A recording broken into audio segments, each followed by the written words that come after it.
Welcome to another Todd's 2-Minute Tech Tip Tuesday.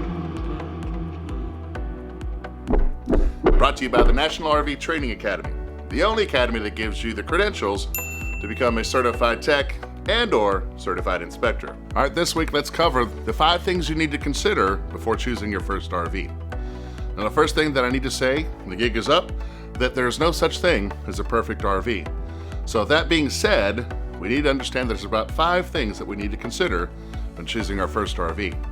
Now, usually the very first thing that people think about is trying to decide between a towable and a motorized unit, or whether it be a fifth wheel or a Class B or a Class C. The first thing you need to consider when we're looking at this is, what do you see yourself, where do you see yourself camping?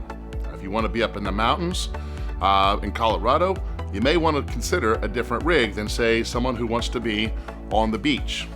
So let's think about this. If you have a big 40,000-pound motorhome, may be great getting up in the mountains. You've got that diesel pusher, you're able to do that. But hey, how good is that thing on the sand in front of the beach? So you need to consider where you're going to be. Do you see yourself, say, in the national parks? Well, the size matters. I don't care less what they say, size matters. You can't get one of these big fifth wheels in most cases, or one of these big Class A's into the national parks. So if you want to spend time there in the national parks, or even if you're out doing some BLM, on BLM land, you need to consider the size of your rig.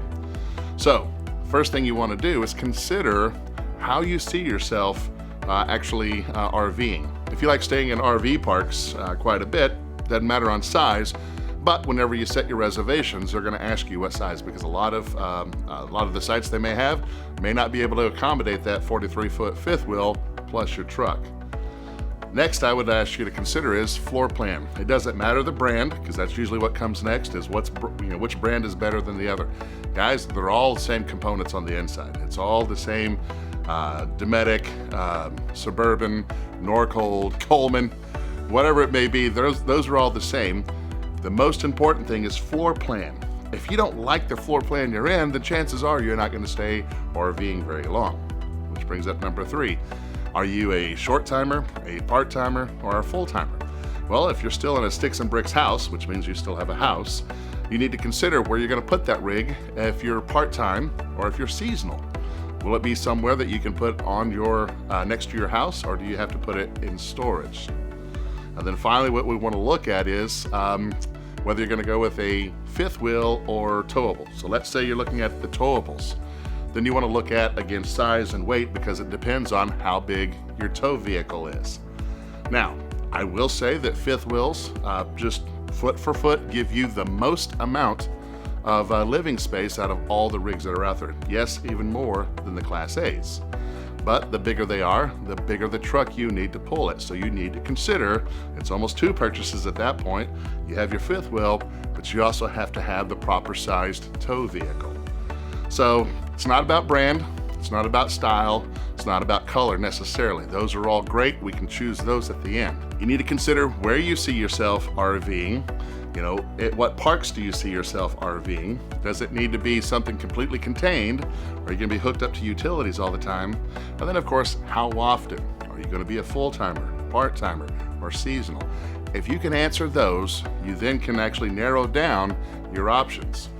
And of course, floor plan. Floor plan is going to be the biggest one. If you like it, you're going to stay there. If you don't like it, you're not going to do it.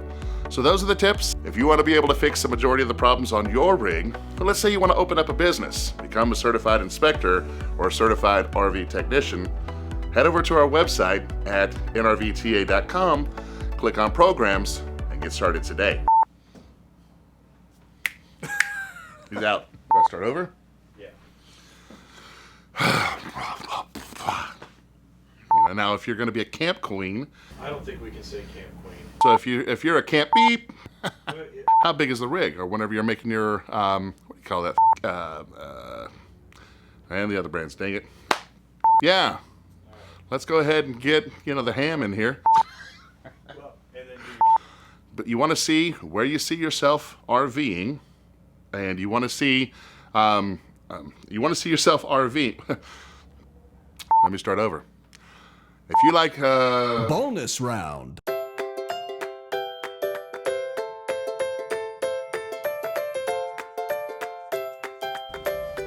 Over my head? Right there.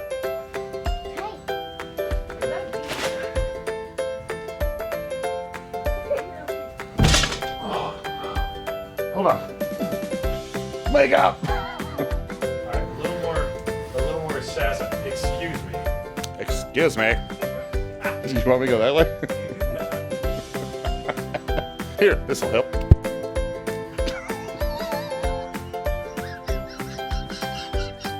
That was awesome. Here. Oh, sorry. Here, this'll help. Come on. Crossbow. Here, this'll help. And take 20. Alright, so we're flying. Alright, Anthony, go to the front.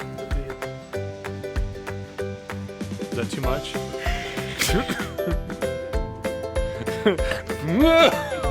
Let's see, what's the line? I can't do this. That was it.